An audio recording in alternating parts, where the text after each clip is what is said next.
on today's episode of Timeless Wisdom. A lot of people believe that the purpose of life is having children, and in Jewish life, there's a particular sense of nachas from children.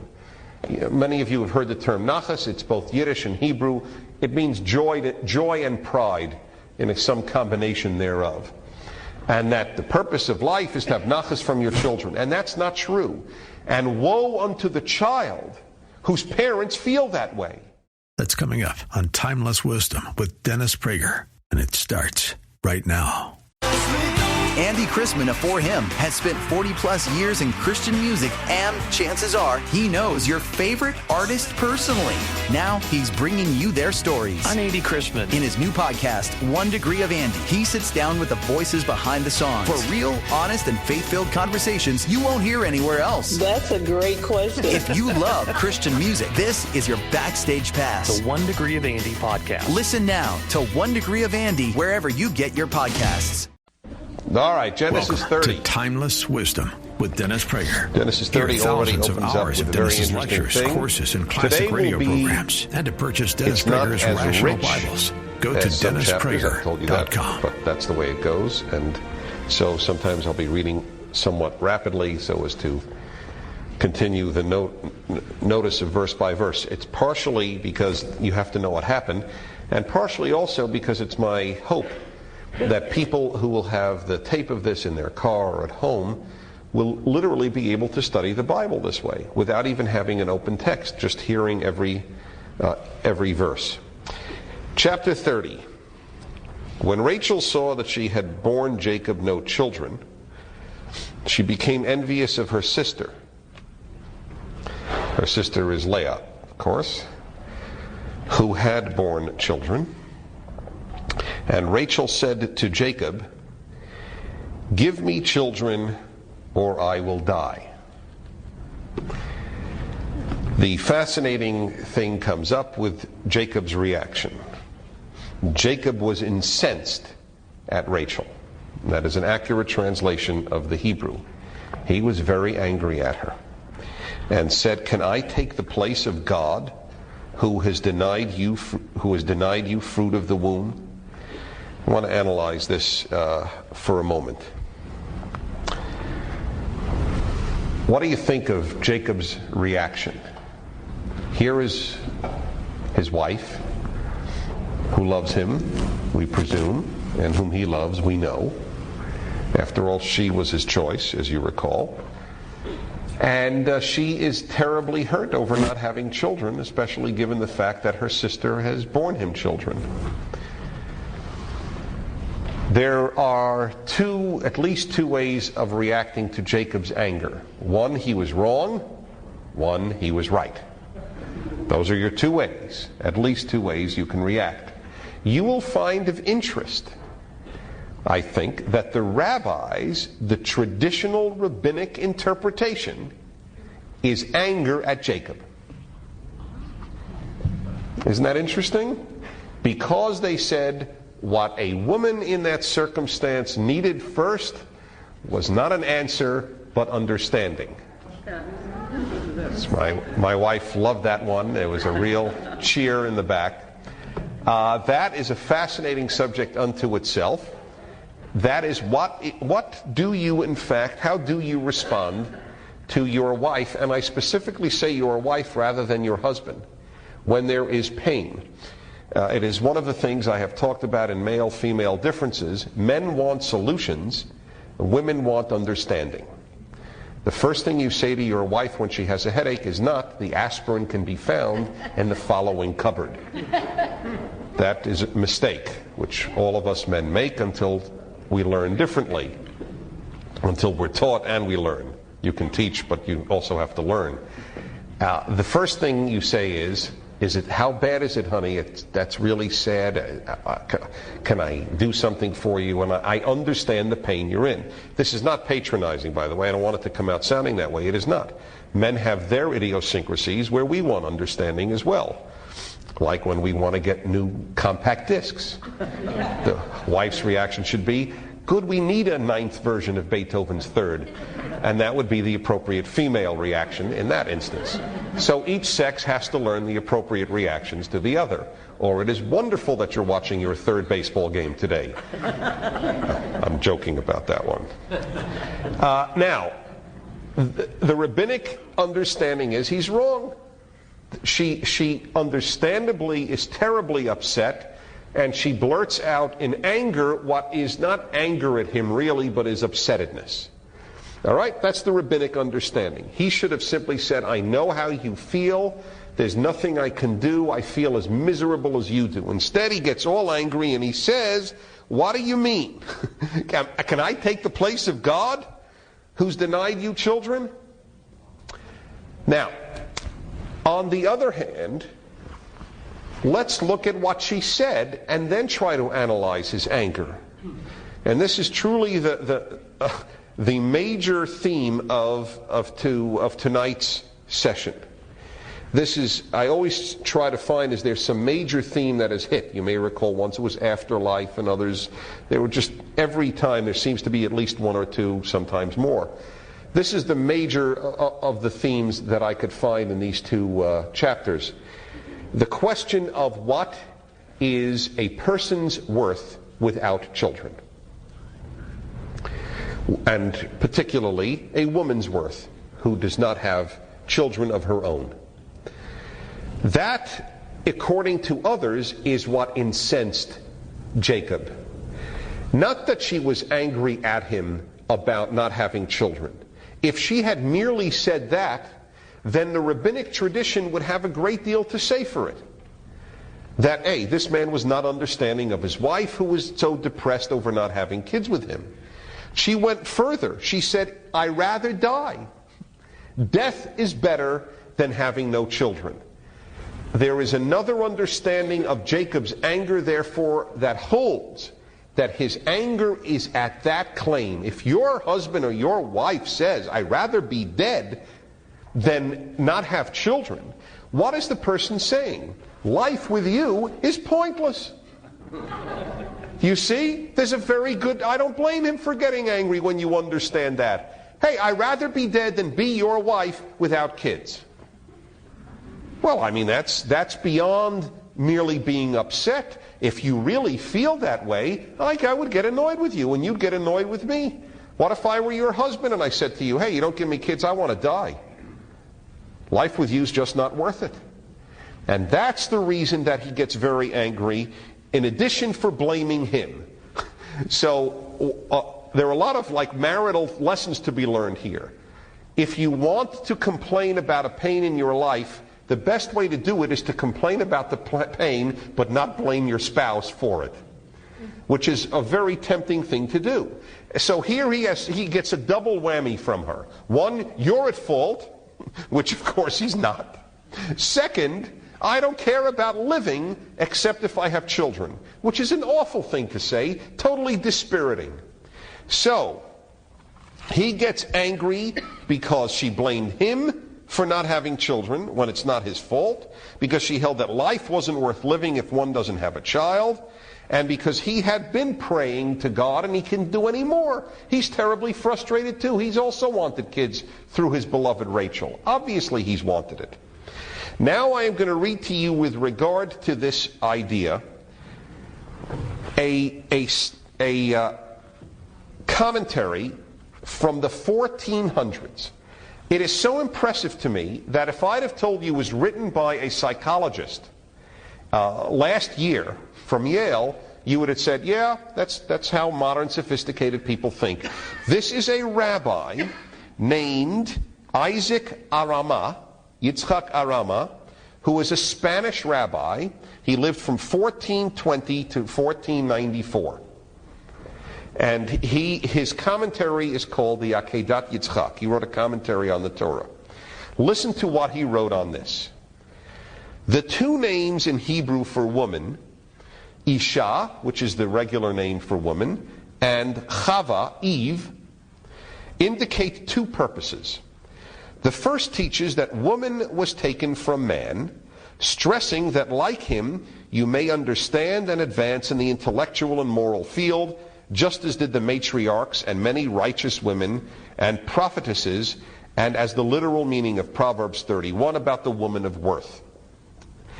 The second, Eve, alludes to the power of childbearing and rearing children, as is indicated by the name Eve. In Hebrew, Chava means life.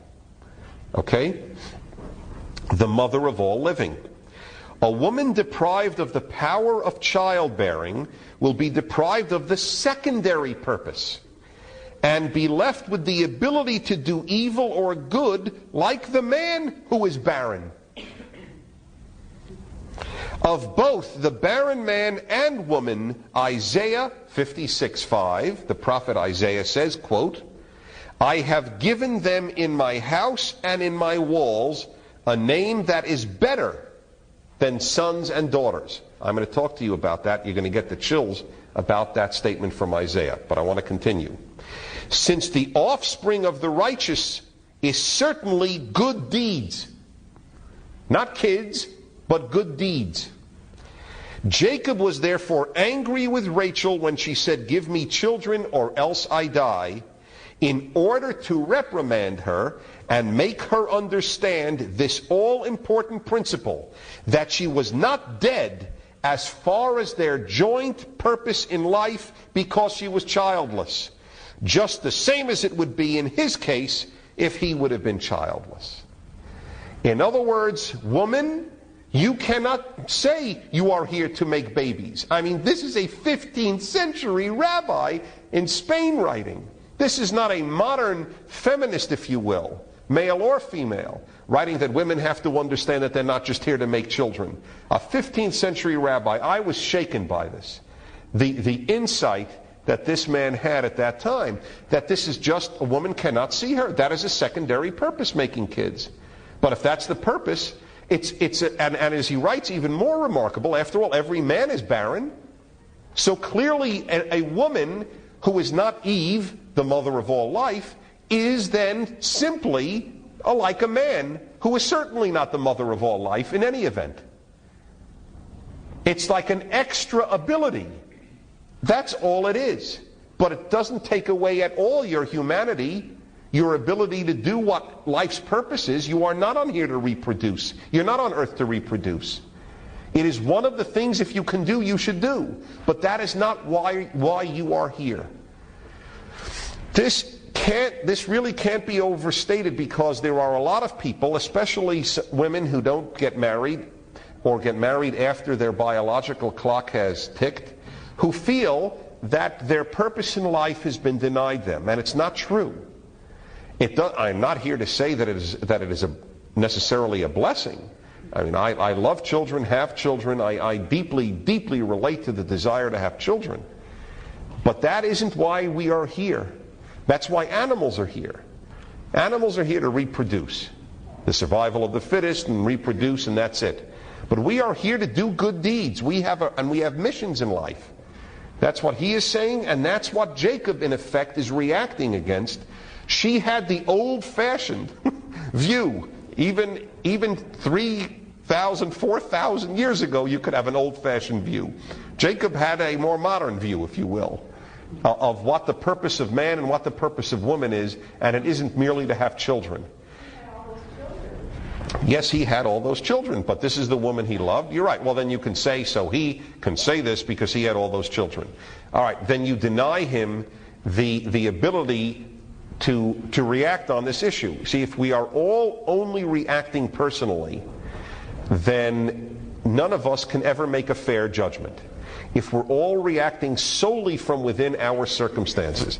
I mean, there was a man who called my show who doesn't smoke, who doesn't like smoking, but who thinks it was wrong to ban smoking in all LA restaurants. So that obviously gives him great credibility. But even somebody who smokes can take that position, not just because they smoke. Just because he had children doesn't mean that his position with regard to that not being the purpose of life is an illegitimate position. You may be right if you take the negative view of Jacob, but I know you would react that way, with or without children, if your husband would say, I'd rather be dead than not have a kid. And so I don't agree with the rabbinic tradition, ironically, that sided with her and not him in this particular instance. I think his anger was correct and appropriate given the circumstances, and so that is this remarkably important issue. I want to say another thing in this regard. This episode of Timeless Wisdom will continue right after this. We live in a time where the moment you question the narrative, you're told to stop thinking and start complying. That's why what Angel is doing matters. With eye-opening documentaries like Thank You, Dr. Fauci and RFK Legacy, Angel is willing to explore the issues others avoid. In a culture shaped by gatekeepers, Angel offers something rare, a platform for truth-seeking storytelling that isn't constrained by fear or conformity. Go to angel.com/Prager, join the Angel Guild, and watch these films today. Now, back to more of Dennis Prager's Timeless Wisdom. A lot of people believe that the purpose of life is having children, and in Jewish life, there's a particular sense of nachas from children. Many of you have heard the term nachas. It's both Yiddish and Hebrew. It means joy and pride in some combination thereof. And that the purpose of life is to have nachas from your children. And that's not true. And woe unto the child whose parents feel that way. You don't want to be on this earth in order to bring your parents joy. Well, that's why you're here? Then you're an appendage. You are just a nachas machine. Which is the way a lot of kids in Jewish life have felt.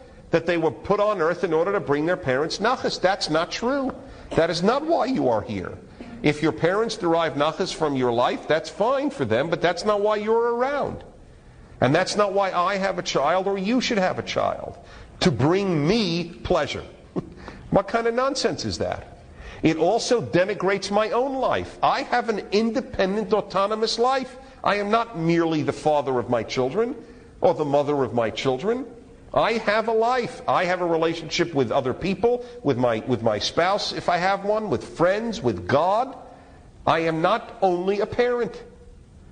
And woe unto one who is only a parent.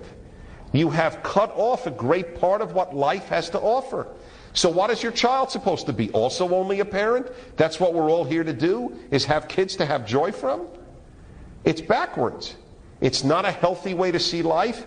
And while Jews often, and all traditional cultures felt this, but Jews in particular, not Jews in particular, Jews in particular in America, because America founded a new type of thinking, a more individual-oriented one. Jews were still part of the old world thinking in this regard. And it's although it is a Jewish notion, it is not a Jewish notion in the sense of what Judaism wants. The word Jewish is a problem. Jewish means what Jews think or do, and what Judaism thinks. And very often the first Jewish and the second Jewish are not related at all. Judaism does not say the purpose of your life is to have children. Although there were traditions like that. There was a rabbinic tradition that if you didn't have children, you were considered to be dead. There was. But that is not the way in which the Torah looks at it. And that is why this is of such importance. I told you that you're going to get the chills from Isaiah 56:5. Remember, he cites that here? There is a statement by Isaiah in the book of Isaiah, the great Jewish prophet. Prophet I only use because it's the public word. It is not a good translation. Navi in Hebrew means spokesman. He's a spokesman of God. And he says, I will do it again. I have given them, who is the them? Those who have no children. In my house and in my walls, a name that is better than sons and daughters. Isaiah is saying to those of you who cannot have children, I, God, will ensure your permanence even more so, in a better way, even than those who have sons and daughters. That don't think that if you don't have a child, you don't live on. You do live on. And he is saying this, Isaiah, in God's name. Don't think you die if not having children. Now, where's the chills come in? Even though I think that in and of itself is deeply moving. How many of you have heard of the internationally known Israeli memorial to the Holocaust, Yad Vashem? Okay, virtually all of you. It's in Jerusalem. Yad Vashem. It means hand and name. And where is it from?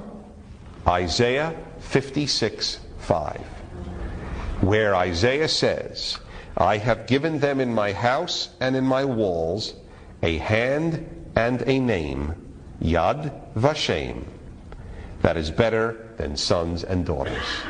Why did they name it Yad Vashem? Because all the Jews whose children were murdered. And who if you have the old way of thinking, that's it. That's the end. But Judaism says, no, having children is not the issue of your perpetuity. You are created in God's image, and whether you have children or not, that is irrelevant. It's not irrelevant whether you have children or not to humanity. It's important that you have children, or it ends Judaism in the Jewish case, it ends humanity in the larger instance. But vis-a-vis you, if you can't have, that has no effect on your own, as it were, permanence. And that is why they named it Yad Vashem, because of Isaiah's promise that those who have no children will live on even in a more special place than those who do have children. Isn't that touching? And that's what this Spanish rabbi in the 15th century cited for why Jacob got angry. See? The stuff that is here that you may not pick up in the first or even 25th reading sometimes. Okay. 56:5. Sure. You have Isaiah there? Yes. Even unto them will I give in my house. And That's it. Read the sentence before. It's about eunuchs. About what? Eunuchs. It starts off, I will give them. Right. That's where 5 starts. Well, or start 56:4, where the context will be made even more clear. Okay. So this is Jacob's reaction. Can I take the place of God? There's one more thing about his reaction that needs to be said, and that is that he acknowledges it's in God's hands whether we have children. What do you want me to do? We have a fertility kit. We measure your temperature. We do everything possible. I'm joking, but I'm just saying. I mean, that's what people have to understand at a given point too, that there are just certain things that are in God's hands, which is what this whole chapter and the whole Genesis is about from one perspective. Things are in God's hands. Number 3, verse 3. So she said, this is Rachel speaking, here is my maid Bilhah. Remember this with Sarah? a certain deja vu here. Here's my maid Bilhah. Consort with her. Actually, in Hebrew, it's come to her. That she may bear on my knees, and that through her I too may have children. So she gave him her maid Bilhah's concubine, and Jacob cohabited with her. And Bilhah conceived and bore Jacob a son. Okay, now it's interesting here too, another important thing to be understood, that biology doesn't make that much of a difference. This episode of Timeless Wisdom will continue right after this. We live in a time where the moment you question the narrative, you're told to stop thinking and start complying. That's why what Angel is doing matters. With eye-opening documentaries like Thank You, Dr. Fauci and RFK Legacy, Angel is willing to explore the issues others avoid. In a culture shaped by gatekeepers, Angel offers something rare, a platform for truth-seeking storytelling that isn't constrained by fear or conformity. Go to angel.com/Prager, join the Angel Guild, and watch these films today. Now, back to more of Dennis Prager's Timeless Wisdom. Listen to this. Do you realize, there are the 12 tribes? That's what the Jewish people are composed of, right? The 12 tribes? Well, listen to this. Dan comes from Bilhah. Naphtali comes from Bilhah. Gad comes from Zilpah, These were charming names. That's Leah's maid. Asher comes from Zilpah. 4 of the tribes come from non-Jews, come from concubines. What matters are values, not bloodline. That's why she's perfectly satisfied that I've had a child through the concubine with you. Okay, so it didn't come out of my womb. Big deal, which is what those of us who have adopted always say. Big deal. Womb and sperm is not what constitutes love, bonding, and values, which are what make parents and children, not sperm and womb. So Rachel said, God has vindicated me. Indeed, he has heeded my plea and given me a son, which is true. God gave her a son, just didn't use her body as the vehicle for giving her a son. People in the adoption movement should really use this as ancient texts to support their own beliefs. And therefore she named him Dan. Remember, we had already why the others got names. Dan means judged. Okay, God judged this way, judged me, and he listened to me, and I named him Dan. Rachel's maid Bilhah conceived again and bore Jacob a second son.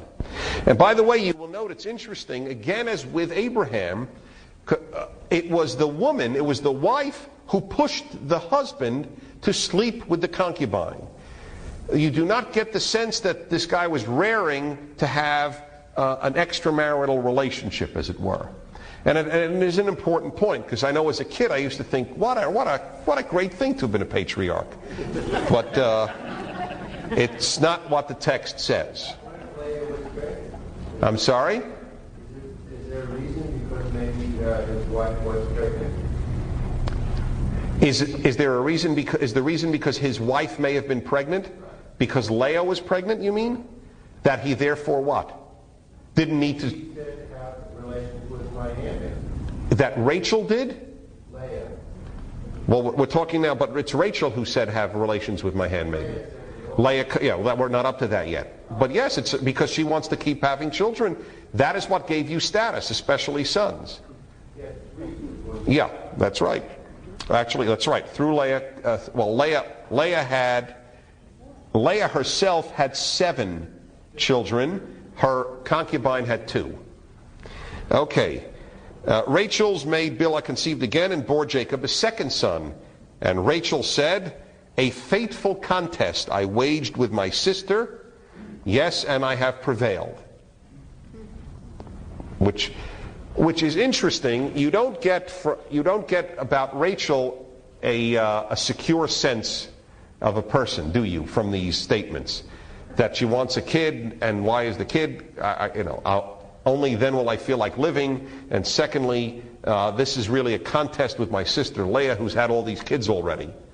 It is not, from my perspective, Rebecca, who stands out among all the patriarchs and matriarchs in my mind for reasons that I have developed at length. Anyway, the word that I waged this battle is Naphtali, and his name is Naphtali as a result. Now, when Leah saw that she had stopped bearing, she took her maid Zilpah and gave her to Jacob as concubine. And when Leah's maid Zilpah bore Jacob a son, Leah said, what luck! So she named him God, which I'm sure in English makes perfect sense to you. Oh, that's why. Of course it makes perfect sense. Luck, apparently, God was this ancient Near Eastern term for luck. Ba, God. Luck came, so he was named God. Luck. When Leah's maid Zilpah bore Jacob a second son, Leah declared, what fortune!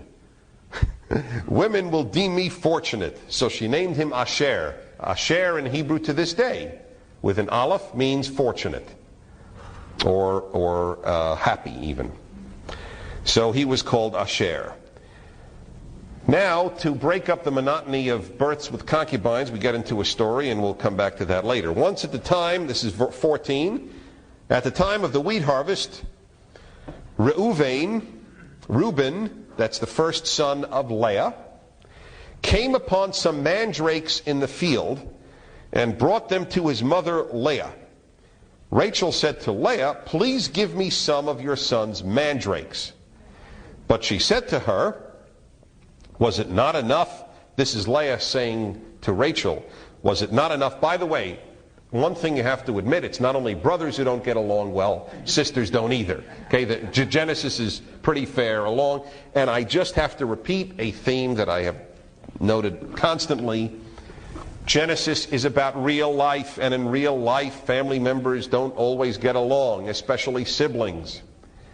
That's important to know, and therefore it's lovely if they do, but it's not often that they do. So if it's not your case, don't think that you have a terrible situation. Look at the way it is for these wonderful folks, the patriarchs and matriarchs of the Jewish people. And so here, look at this. So Reuven, Leah's first son, goes out to get these mandrakes, which grow wild in the fields. And I'll talk to you about mandrakes in a moment because they have an importance. And so Rachel says to Leah, "Please give me some of your son's mandrakes." Right? You with me? Rachel says to Leah, whose son got them. But now, Leah says to Rachel, "Wasn't it enough for you to take away my husband? Now you'll also take away my son's mandrakes?" Now, what does one have to do with the other? I mean, mandrake, schmandrake. What is the big deal? A, why did she ask for it? And B, why would Leah have such a reaction? Okay, here is what Sarna writes. While the text is silent on the reason for the intense interest in the mandrakes on the part of both sisters, the underlying folkloristic associations are undoubtedly present. It is significant that the subsequent narrative tacitly but effectively neutralizes this aspect, dismissing the notion that such superstitions may have any validity. But what are the superstitions? That mandrakes made you pregnant. That's why they were of such value. Okay? That was the superstition. There's some sort of flower. It says here, which this will help you not too much, but in the Latin term is mandragora officinarum. All right? Does that more or less answer it for you? Which grows wild in the fields. Its small yellow tomato-like fruit ripens during March and April. Chemical analysis shows it to contain emetic, purgative, and narcotic substances, which explains its widespread medicinal use in ancient times. Because the fruit exudes a distinctive and heady fragrance, and its sturdy, forked, or intertwined root has torso-like features, the mandrake appears as a widely diffused folkloristic motif associated with aphrodisiac powers. So it enhances sexual desire and helps pregnancy. And the two are often related when you come to think of it. Aphrodite, the Greek goddess of love, beauty, and sex, was given the epithet He Mandragoriti, Lady of the Mandrake. And Dudaim in Hebrew for mandrake is close to Dodi, my love. You might have heard the song Dodi Li, Anila Dodiva Dodi Li, which is now even used in many wedding ceremonies. So that's the reason that they were all very interested in it. All right? But he points out that the Torah doesn't want to make a big deal of it because it's a very anti-superstition book, the Torah. In fact, superstitions are against biblical law. You cannot be superstitious. It is, and there's a reason for that. Superstition is considered idol worship, which is the worst sin outside of the obvious things like murder that a person can commit. Why? It'll interest you. The moment you believe in a superstition, you are saying that something other than God governs the universe. If you think a black cat will shape fate, then the black cat is more powerful than God. That is why it is considered idol worship to attribute any magical power to anything in the universe. Judaism loathes magic. Indeed, a magician, a sorceress, is to be put to death later in the Torah. It is a capital offense. Now, there are capital offenses for a lot of things in the Torah, and rarely, if ever, carried out. The point is to show how awful the sin is, not that you go around shooting magicians. And they don't mean magicians by the people who make elephants disappear. They mean sorceresses or voodoo. Voodoo is profoundly against Jewish law. It implies powers that are not governed by God. It is also humanly liberating. If a cat can control me, if a broken mirror can control me, I can't control me. It is not only a denial of God, it is a denial of your own power in life for you to believe in the powers of something else, in any magical power. So the Torah makes no comment here on acknowledging the power of dudaim, mandrakes. Rather, what it does is tell you the story. But obviously, Rachel and Leah believed in them. And so who else believed in them? Reuben. He went out to get him for his mom. He felt bad for his mom. He wanted her to have more children. She too wanted more for obvious reasons, as she'd been so happy to have who she had. So it's only when you understand all this that something like that would make any sense. Why would they tell a story about a kid going out for mandrakes and that Leah and Rachel would argue over it? This episode of Timeless Wisdom will continue right after this. We live in a time where the moment you question the narrative, you're told to stop thinking and start complying. That's why what Angel is doing matters. With eye-opening documentaries like Thank You, Dr. Fauci and RFK Legacy, Angel is willing to explore the issues others avoid. In a culture shaped by gatekeepers, Angel offers something rare, a platform for truth-seeking storytelling that isn't constrained by fear or conformity. Go to angel.com/Prager, join the Angel Guild, and watch these films today. Now, back to more of Dennis Prager's Timeless Wisdom. Verse 15, again. So now again, Leah is saying to Rachel, wasn't it enough for you to take away my husband? So this is her complaint. Partly because he loves Rachel more, which you said, partly because Leah has been so often pregnant, and Rachel, therefore, looks better. And the reason I say this is not out of my own opinion, but because in many traditional societies which had polygamy, one wife, her duty was to have children, the other wife was to stay attractive. And so that can also be a factor, like I'm the childbearing one and you're his lover, is part of what could have also been said here, according to some. Now, let me go back to something on the mandrakes that was written by Gaster.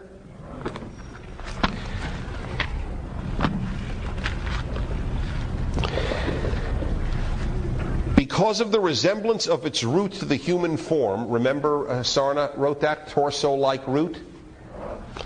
The mandrake is almost universally credited with magical powers. Dioscorides, the Greek physician, calls it Circe's plant, Kirkion, and among modern Arabs it is known as the apple of the jinns. Jinns, as I recall from studying early Islam, in the Arabian Peninsula they have the belief that jinn is like an invisible spirit that had powers in the world, and is used in concocting philtres, which I don't know what that is. Theophrastus says that it is an antidote against spells and enchantments. Josephus records the popular belief that it expels demons. Indeed, it has been suggested that the drug named moly, which Hermes supplied to Odysseus in order to counteract the magic potions brewed by Circe, was really the mandrake. The plant is used especially, as in our biblical narrative, as an aphrodisiac and as an antidote to barrenness. It is thus mentioned, for example, by the Greek comic dramatist Alexis, 4th century BCE, and Aphrodite, the goddess of love, was sometimes styled, as you heard, Our Lady of the Mandrake. The Hebrew word rendered mandrake is indeed connected with the verbal root meaning to love, as I told you, and has its English counterpart in the popular term love apple. How popular is it? I'm curious. Anybody here ever use the term love apple? Okay. I guess in Gaster's time it was more popular. In the Song of Songs, when the maiden invites her lover to enjoy her favors, she adds to her inducements the statement that she has stored up for him fragrant mandrakes. In Jewish folklore, the mandrake was long believed to relieve barrenness, while in Germany and other parts of Europe it was customary to place mandrakes under a bridal bed. You now know more about mandrakes than you'll ever want to know in your life. And if Jeopardy ever has it, you will look like a genius. So, was it not enough for you to take away my husband, that you would also take my son's mandrakes? So, in other words, taking him in order to have more children. So you now have the husband and want children. Rachel replied, I promise he shall lie with you tonight in return for your son's mandrakes. I could not figure this out. In all honesty, I looked at every source I have. I could not figure this statement out. How could she make a promise about whom Jacob will sleep with that night? She had a headache that night. She had a headache that night. Comes from a man in row 1. In all seriousness, I don't know how this was done. I mean, if it implies that she could tell him, go and sleep with Leah, then if that is the truth, then it is no wonder Leah is as depressed as she would be. I mean, to that extent that he didn't want to sleep with her, and the sister, the other wife, is the one who gets him to sleep with her. It's pathetic. It is. It's sadly pathetic. It's, if that is the case, that indeed that would happen. So you give me the mandrakes so that I can get pregnant, but you can have your lover. I want pregnancy, you want love.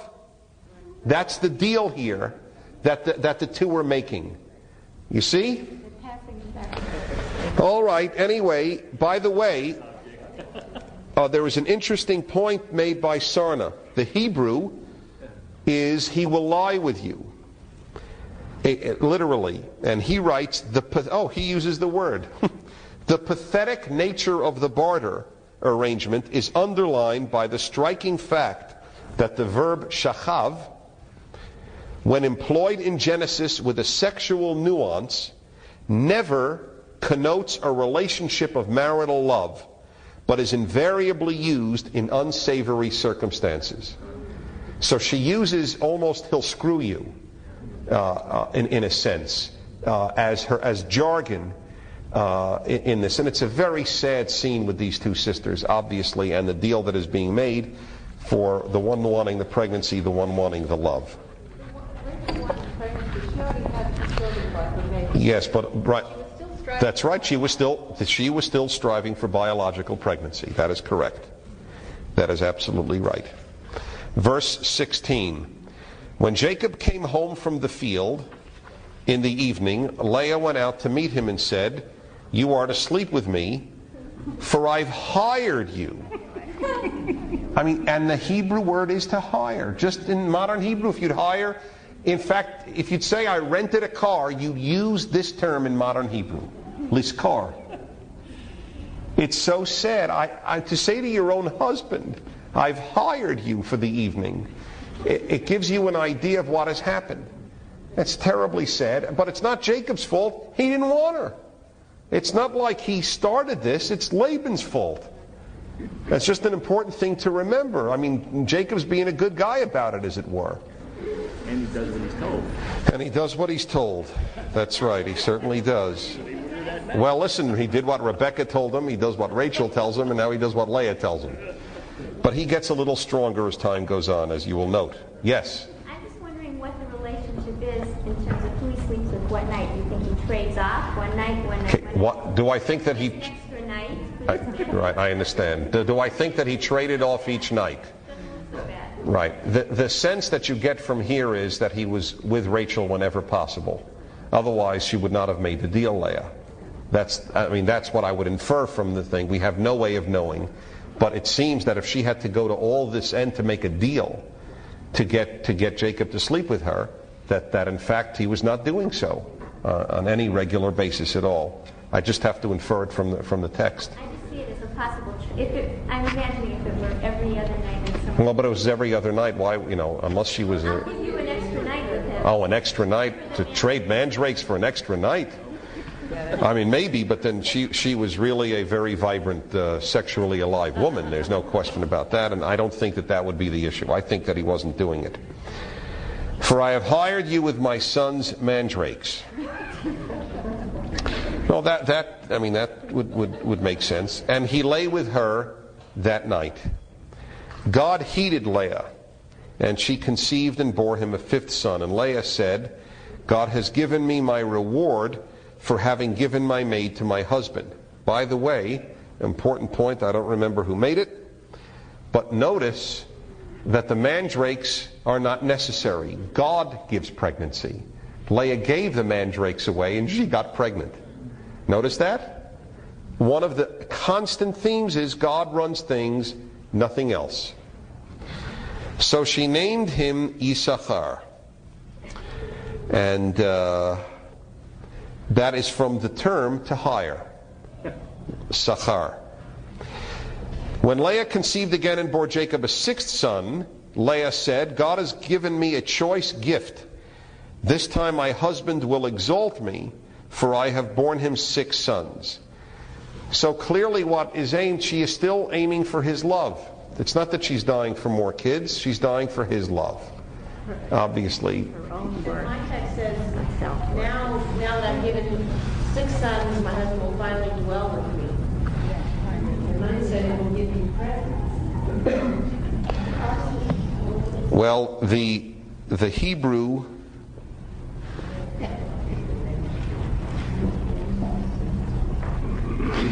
is it is Zion Bet Lamed, and he says ancient versions and Jewish commentators took to mean to dwell.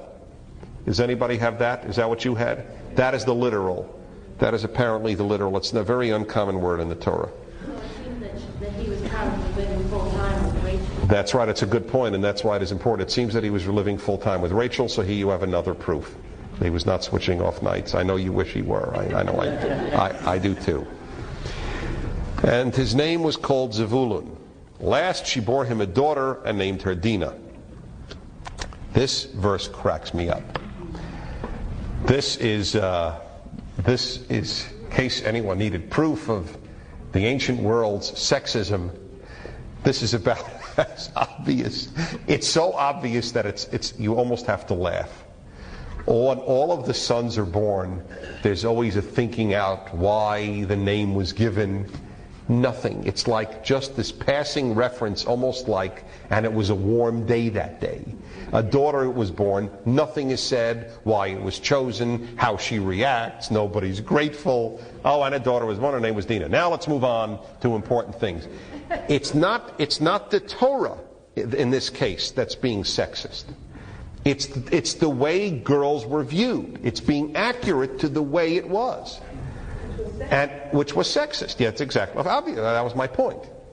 But I wanted to point it out to you about how dramatic it is. It's almost as if the Torah is making it glaringly obvious.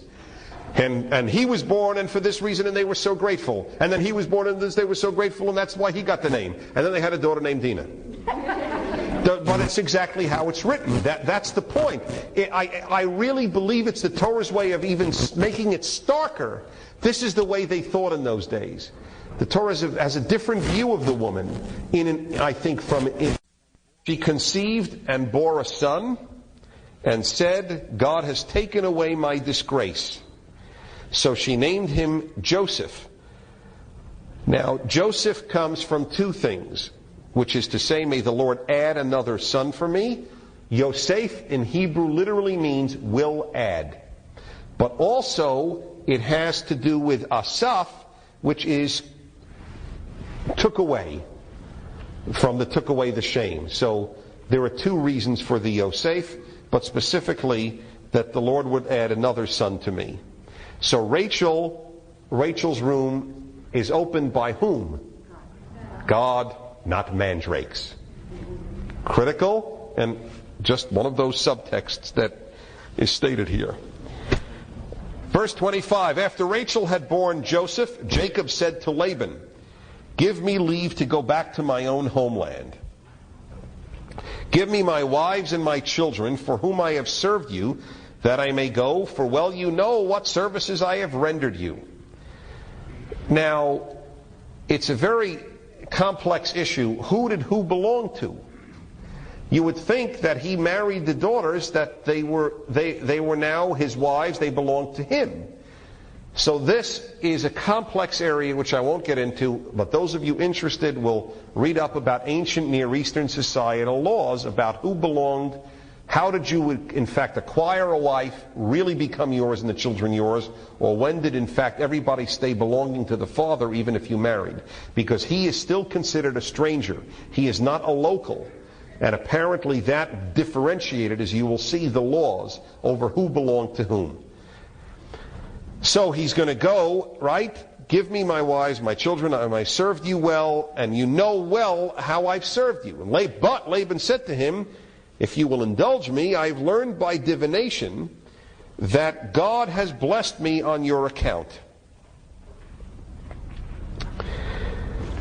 Okay, Michashti. I have prospered, yes, okay. One thing on 27. Okay. In other words, I know that it's that it's by God that I have prospered on your account. And he continued, Laban, name the wages due for me, and I will pay you. But he said, you know well how I've served you. This is Jacob. And how your livestock has fared with me. For the little you had before I came has grown to a lot, since God has blessed you wherever I turned. And now, when shall I make provision for my own household? Okay, I've done great by you, Laban. You got rich thanks to me. Now I got to worry about my own house and family. He's growing up, as it were, Jacob. It's part of the narrative here. And Laban said, what shall I pay you? And Jacob said, pay me nothing. Okay, that's noble. He's developing Jacob. Pay me nothing. Just do this one thing for me. I will again pasture and keep your flocks. Let me pass through your whole flock today, removing from there every speckled and spotted animal, every dark-colored sheep, and every spotted and speckled goat. That will be my wages. Those were very rare. So he's purposely saying, I'll just take a handful. Oh, you understand? That's very rare what he described. In the future, when you go over my wages, let my honesty toward you testify for me. If there are among my goats any that are not speckled or spotted, or any sheep that are not dark-colored, they got there by theft. So you will know exactly what I have taken. This small number of colored animals. And Laban said, very well, let it be as you say. Verse 35. But the same day Laban removed the streaked and spotted he-goats and all the speckled and spotted she-goats, every one that had white in it. This is a Torah joke. I know you're not all laughing, but it is a Torah joke. The word Laban in Hebrew is Laban. Laban means white. It's just a play on words, and that's all. And all the dark-colored sheep, and left them in the charge of his sons. And he put a distance of 3 days' journey between himself and Jacob. He's a real slimy character, Laban, right? I mean, from the beginning. And you have to understand that there are cultures, I won't name any, nor is it important to identify one, but where tricking and chicanery is part of life. It's just the way you dealt with things. And Laban is part of it. And it's not a good thing. And we don't want Jacob, our patriarch, to be part of it. That's why the Torah is not happy with his tricks, even if necessary. He put a distance of 3 days' journey between himself and Jacob, while Jacob was pasturing the rest of Laban's flock. You get that? Jacob is working on Laban's flock, and he flees with Jacob's flock. Jacob then got fresh shoots of poplar. This took me so long to work through. This stuff is very complex. What one thing has to do with anything else. Also, my knowledge of shoots of poplar is very minimal. Very minimal. So, but basically I'll explain after I read it. And of almond and plain, and peeled white stripes in them, laying bare the white of the shoots. The rods that he had peeled he set up in front of the goats in the troughs, the water receptacles that the goats come to drink from. Their mating occurred when they came to drink, and since the goats mated by the rods, the goats brought forth streaked, speckled, and spotted young, which I'm sure you all understand completely, because the color of the rods by which animals mate determines the color of their animals. This was what they used to believe. That's, after all the research I did, that's what it is. They would actually believe that there was an effect by the environment affected the animal's progeny. Okay? And let's see. Yep. I won't read you the details on that. Let's see. 40. But Jacob dealt separately with the sheep. He made these animals face the streaked or wholly dark-colored animals in Laban's flock. And so he produced special flocks for himself, which he did not put with Laban's flocks. By the way, there is another interesting dilemma in all of this. The number of sentences devoted to rods and flocks and he-goats and she-goats is quite substantial. There are more sentences on this than on the creation of the world.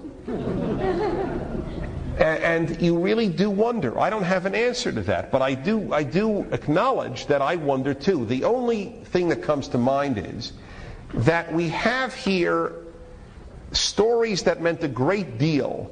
It's not an abstract book, the Torah. It is a compilation of many things, including the stories of the origins of the Jews. Why Neptune is invented is not as interesting as to how your own people got started. And that's in effect what is being said here. I would prefer more on the creation of the world than the he-goats and she-goats of Laban and Jacob, I acknowledge. But do understand that this is the nitty-gritty of life. That most of us live, not most, all of us, we all live with the details of life, not with why was the world created. You get to do that after you got through the daily details, which for most of us are so enervating that you want to fall asleep.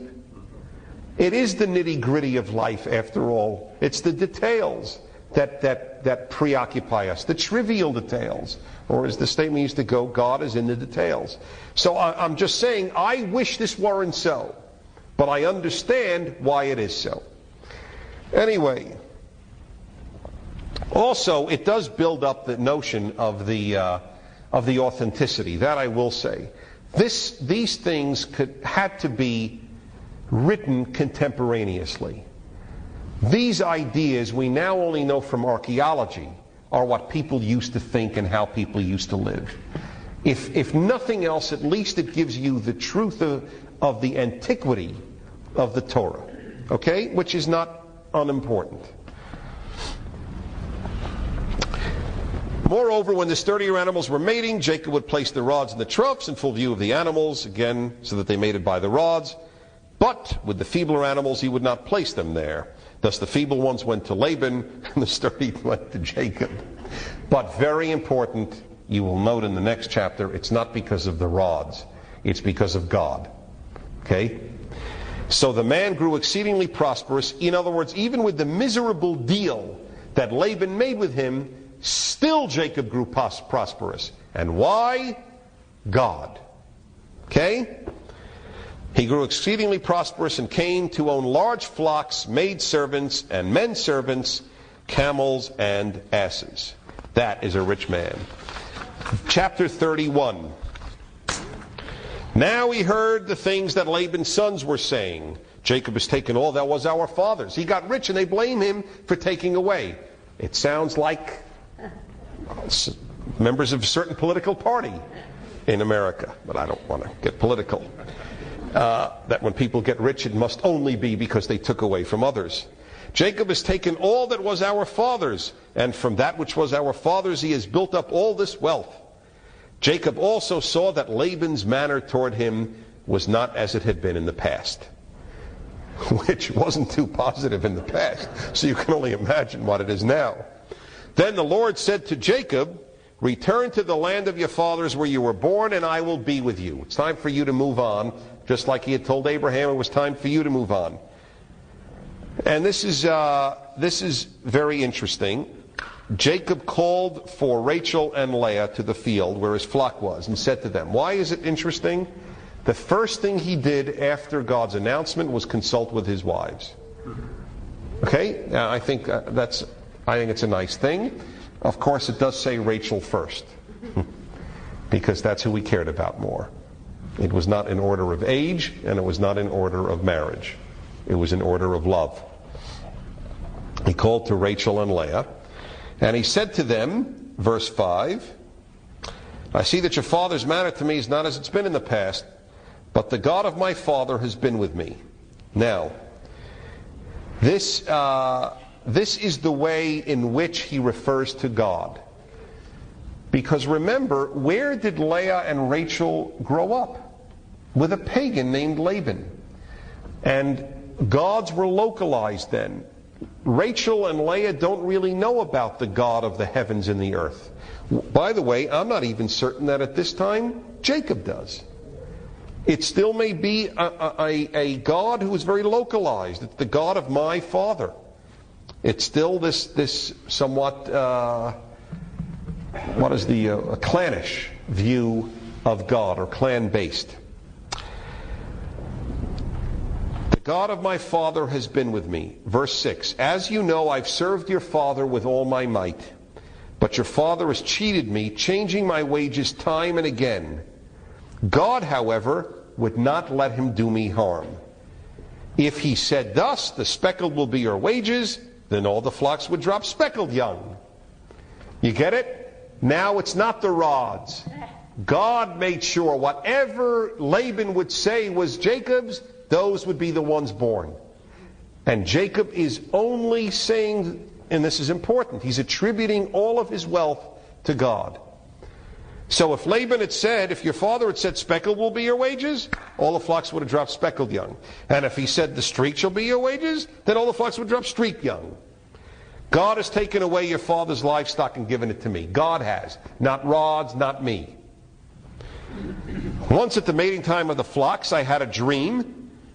He's continuing now, talking to his wives, that the he-goats mating with the flock were streaked, speckled, and mottled. And in the dream, an angel of God said to me, Jacob. Here I answered. And he said, note well that all the he-goats which are mating with the flock are streaked, speckled, and mottled. For I have noted all that Laban has been doing to you.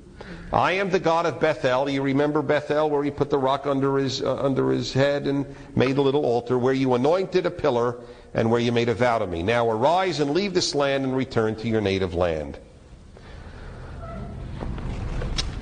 So Rachel responds to all of this, and she says, Rachel and Leah answered him, saying, where is he? Where's Laban's hanging? I'm sorry? He's not in Israel at this time? No, it was in Padan Aram outside. Yes. I should bring you a map one time to show you where they have traversed. I'll try to remember that. Then Rachel and Leah answered him, saying, have we still a share in the inheritance of our father's house? Surely he regards us as outsiders. Now that he has sold us and has used up our purchased price, truly all the wealth that God has taken away from our father belongs to us and to our children. Now, so do just as God has told you. All right? She realizes, the girls realize that we don't have status in our father's house anymore. We are like outsiders, like you are. Remember I told you that? What is their status? They're saying we are outsiders, and the money for bride and everything he has taken and he has spent and so on. So do what God has told you. The wives are totally supportive of leaving the father. That's very important, because he is going to charge Jacob with stealing the girls. Girls, I don't know how old they are then, but they're not girls. But to him, his daughter girls.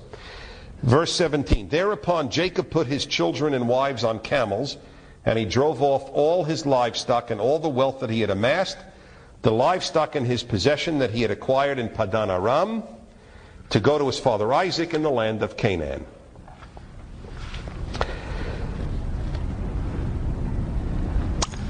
Meanwhile, Laban had gone to share his sheep, and Rachel stole her father's household idols. This is an interesting thing here. Why do you think Rachel stole her father's idols? She didn't believe in God. Maybe she was concerned what you take. There are two basic possible answers, I think. One is that she believed in them and wanted them, that they would give her good luck on the trip. She grew up with it. That's right, she grew up with it, exactly. And I don't have any problem with believing that. But to give you a very interesting idea about how we often will explain text in the light of what we want to believe, Rashi, the most famous Jewish commentator of all, medieval French rabbi, his explanation was to wean her father away from idol worship. I know. Rashi always wanted to believe the nicest things about all the patriarchs and matriarchs. But I don't find that a compelling explanation, frankly.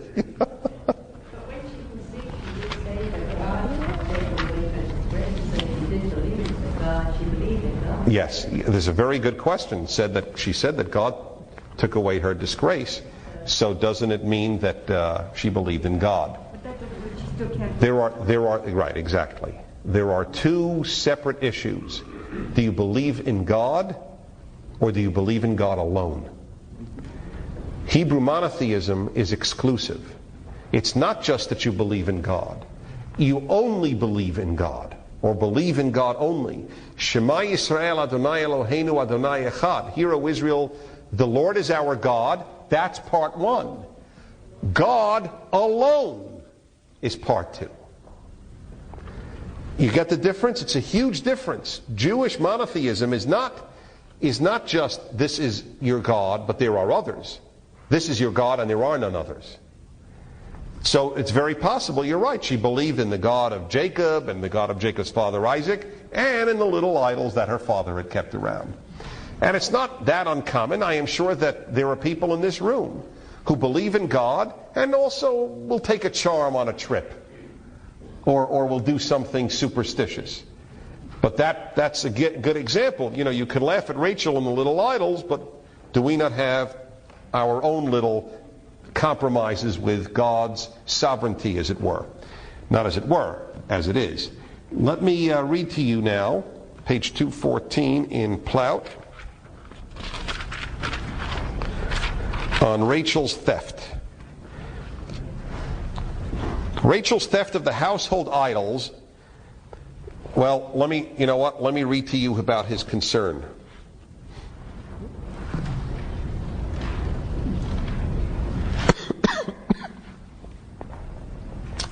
No, I'll read you the thing.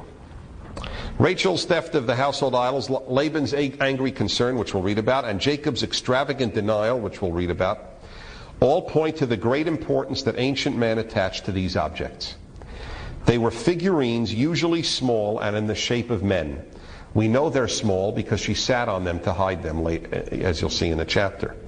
Their use in Israel continued into the days of the judges and the prophets. Josephus reported that even in his day, 1st century, it was the custom, quote, among all the people in that country to have objects of worship in their house and to take them along when going abroad.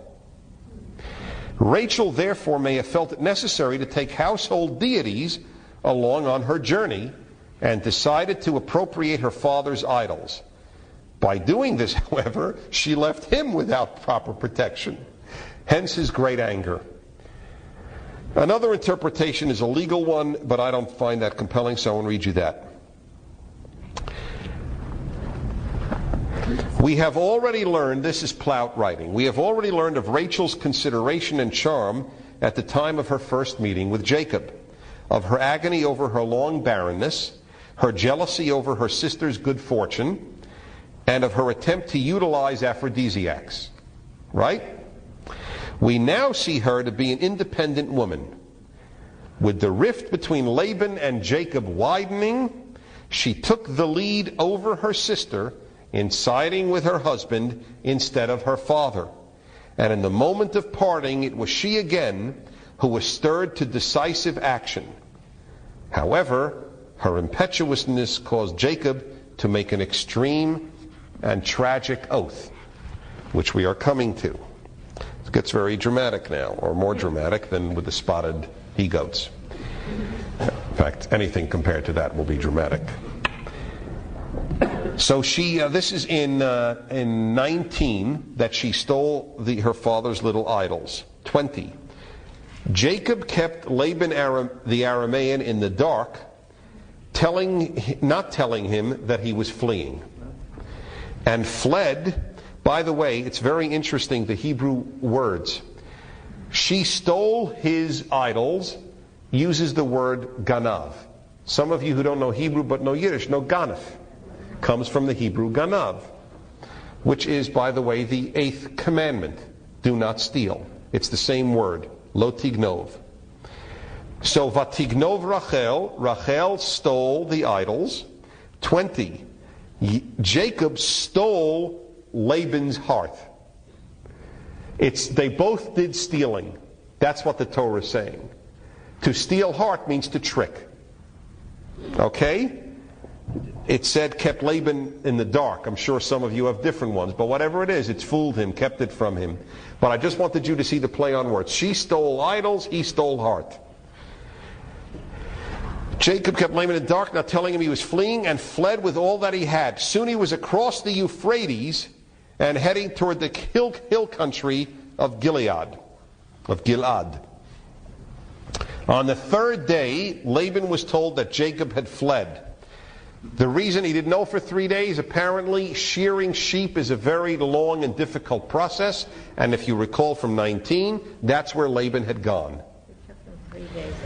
On the 3rd day, Laban was told that Jacob had fled, so he took his kinsman with him and pursued him a distance of 7 days, catching up with him in the hill country of Gilad. But God appeared to Laban the Aramean in a dream by night. Remember God helping out Abraham in a dream with the king Abimelech? And said to him, beware of attempting anything with Jacob, good or bad. Actually, literally, from good to bad, meaning anything. That's really what it means. Don't mess with him at all. Period. Laban overtook Jacob. Jacob had pitched his tent on the height, and Laban and his kinsmen encamped in the hill country of Gilad. And Laban said to Jacob, what did you mean by keeping me in the dark and carrying off my daughters like captives of the sword? Which is an absolute lie. He did not steal the daughters. The daughters, that's why it was important to get earlier that they said, we want to go with you. Okay? Why did you flee? 27. Why did you flee in secrecy and mislead me and not tell me? This is hilarious now. I would have sent you off with festive music, with timbrel and lyre. Is that a riot? He would have had an orchestra sending him off if only he had told them. You know what? The only question I would ask if I were Jacob is, do you believe your lies? I mean, it's sometimes you meet people who lie so much, you really start wondering, do they know they're lying? Did he really believe, hey, if you'd only told me, I'd have had a 20-piece orchestra to send you off? And it is really a riot, what he says here. You didn't even let me kiss my sons and daughters goodbye. It was a foolish thing for you to do. I have it in my power to do you harm, but the God of your father, that's the one who came to me. I don't recognize him, but you do. And I honor that. In the pagan world, they honored you. There was one thing they did have in the pagan world was great tolerance. Judaism is not tolerant of other gods. Paganism was. You have your gods, I have my gods. When the Jews came and said there's only one God for everybody, this was the start of, among other things, Jew hatred. In fact, I wrote a whole book just on that theme, that this is the ultimate cause of anti-Semitism. the massive intolerance of the Jewish view that there's only one God for everybody. In the pagan world, a real toleration existed. Hey, you got your God, I got my God, and I won't tell you who to worship, you don't tell me who to worship. But of course, if we conquer you, our God is clearly the stronger one. What the Jews were saying was even more amazing. Even when we Jews are conquered, your God is not God, which drove their conquerors to distraction. That was unbelievable arrogance. So the God of your father said to me last night, beware of attempting anything with Jacob, good or bad. Very well, you had to leave because you were longing for your father's house. But why did you steal my gods? Oof. Jacob answered Laban saying, he answered two things, right? There were two questions. Why'd you leave in secrecy, and why'd you steal my gods? Answer to number one, I was afraid because I thought you would take your daughters from me by force. Answer number two, but anyone with whom you find your gods shall not remain alive.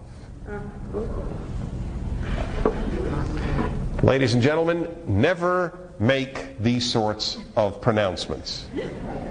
Okay? What you do is answer the truth. I didn't, and I can't believe anybody else did, but I can only tell you I didn't. But this is a little too much. Anyone with whom you find your gods shall not remain alive. Can you imagine what Rachel felt when she heard this? In the presence of our kinsmen, point out what I have of yours and take it. Jacob, of course, did not know that Rachel had stolen them. So Laban went into Jacob's tent. Now that is incredible. He didn't believe Jacob. One of the more charming traits of cheaters is that they think everybody else cheats. That, by the way, I have always believed is the built-in punishment of liars. That they don't believe anybody else, and they walk through life constantly thinking they're being lied to. It is a miserable way to live. I much rather be cheated occasionally than think everybody is cheating me all the time. But I have seen this. I have seen it. I am thinking of one case, and this man was a very deceptive businessman and was absolutely certain that everybody else was trying to be deceptive with him. And it was a very unhappy way to lead a life. This is Laban. He doesn't even believe. Jacob says they should die if anybody took them. And he goes to Jacob's tent, and then Leah's tent, and the tents of the two maidservants. But he didn't find them. Leaving Leah's tent, he entered Rachel's tent. I assume, by the way, this is interesting, that Laban had this order because he would have thought who was most likely to steal it and presumed Rachel last. You always start looking where you first think something will be. So it shows what he thought of Jacob, which is interesting unto itself. He entered Rachel's tent. Rachel, meanwhile, had taken the idols and placed them in the camel cushion and sat on them. And Laban rummaged through the tent without finding them, because she said to her father, "Let not my lord take it amiss that I cannot rise before you, for the period of women is upon me." Thus he searched but could not find the household idols. So at least at this point, menstruation, or faking menstruation, saved her life. What does menstruation, though, have to do with this is a very interesting little thing, too. Let's see. Why didn't Laban say, okay, so when you get up, I'll look in the camel cushion? That's a theoretical answer. I mean, a woman menstruating in ancient times did not sit in the same spot the entire period. I mean, that is an assumption I think it's fair to draw. But the reason is menstruation was considered an impurity. And so it would have been impossible in Laban's mind to imagine that she'd menstruate on her gods. That's the point. That's why this is important. She could have made up, oh, I have a broken leg. If the issue was not standing up, then she could have done any disease. But the menstruation has a very important point here. If nobody would menstruate on a god, it's just you don't do that. So the point here too then therefore is that she doesn't believe in them. Or that's the assumption. Or made it up, really wasn't menstruating, used as an excuse. But if she's using it as an excuse, it might be tough for her to do, because if she believed it would impurify a god, even maybe to say it. So we don't know. I can't say for sure she didn't believe in the gods. A lot of later commentaries say that this was her way of saying, I don't believe in those gods, I even menstruate on them. But of course then why would she take them? Maybe she took them just as amulets and not as gods. Who knows? I don't know the answer. Or maybe it's just the obvious what I said. It's a great excuse to get him not to look, but she still believes in them. Right? That is possible. But now at least you understand why she used that excuse and not a broken leg, let's say. So we go on to 36. Now Laban became incensed and took up his grievance. Jacob became incensed. Finally. He finally got incensed. After 20 years. Right? By the way, one thing I noted, and I don't know what it means, if anything, but notice that Rachel called her father my Lord, not my father. Now, if that was the traditional practice, I don't know, but I found that interesting. It strikes me as a very formal greeting of a daughter to a father, and the estrangement may have been very, very obvious by that title. I'm just throwing that out as a possibility. So Jacob became incensed, took up his grievance with Laban. Jacob spoke up and said to Laban, what is my crime? What is my guilt that you should pursue me? In other words, look, even search my tent. You rummage through all my things. That's what really incensed him. Okay, you look at the people around, but I told you I didn't steal it. After all the honesty I have shown to you all these years for you not to believe me, now I am incensed. This was the last straw. What have you found of all your household objects? Set it here before my kinsmen and yours, and let them decide between us two. These 20 years I spent in your service, your ewes and she-goats never miscarried, nor did I feast on rams from your flock. That which was torn by beasts I never brought to you. I myself made good the loss. You exacted it of me, whether snatched by day or snatched by night. Often scorching heat ravaged me by day and frost by night, and sleep fled from my eyes. Of the 20 years that I spent in your household, I served you 14 years for your 2 daughters, and 6 years for your flocks, and you changed my wages time and again. Had not the God of my father, the God of Abraham, and the fear of Isaac been with me, you would have sent me away empty-handed. But God took notice of my plight and the toil of my hands, and he gave judgment last night. Then Laban spoke up and said to Jacob, the daughters are my daughters, the children are my children, and the flocks are my flocks. All that you see is mine. Yet what can I do now about my daughters or the children they have borne? In other words, it's clear they want to go with you. It is all mine, but they obviously want to go with you. That, and God wants it too. It's not absolutely clear which is the more powerful factor. Come then, let's make a pact, you and I, that there may be a witness between you and me. Thereupon Jacob took a stone and set it up as a pillar, and Jacob said to his kinsmen, gather stones. So they took stones and made a mound, and they partook of a meal there by the mound. Laban named it Yegar Sahaduta, and Jacob called it Gal-ed.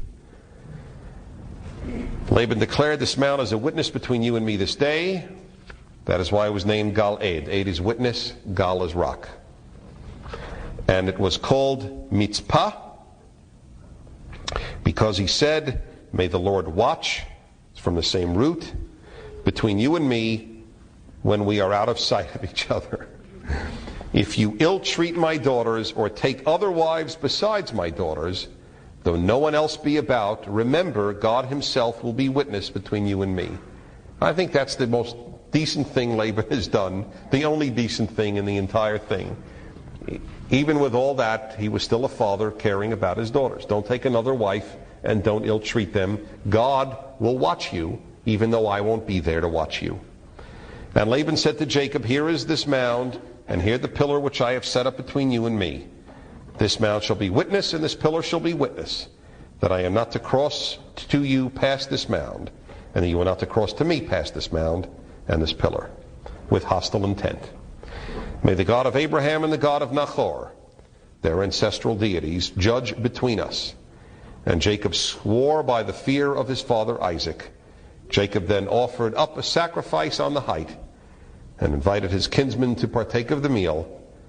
After the meal, they spent the night on the height. Chapters 31 and 32. I thank you. See you next time. On tomorrow's Sunday Fireside Chat. Fear in most people is the dominant emotion. And I see that happening. There are people I know, really wonderful people, who have stayed indoors for more than a year. And that, of course, was induced entirely by fear. Join us tomorrow to hear more on Timeless Wisdom with Dennis Prager. This has been Timeless Wisdom with Dennis Prager. Visit DennisPrager.com for thousands of hours of Dennis's lectures, courses, and classic radio programs, and to purchase Dennis Prager's Rational Bibles.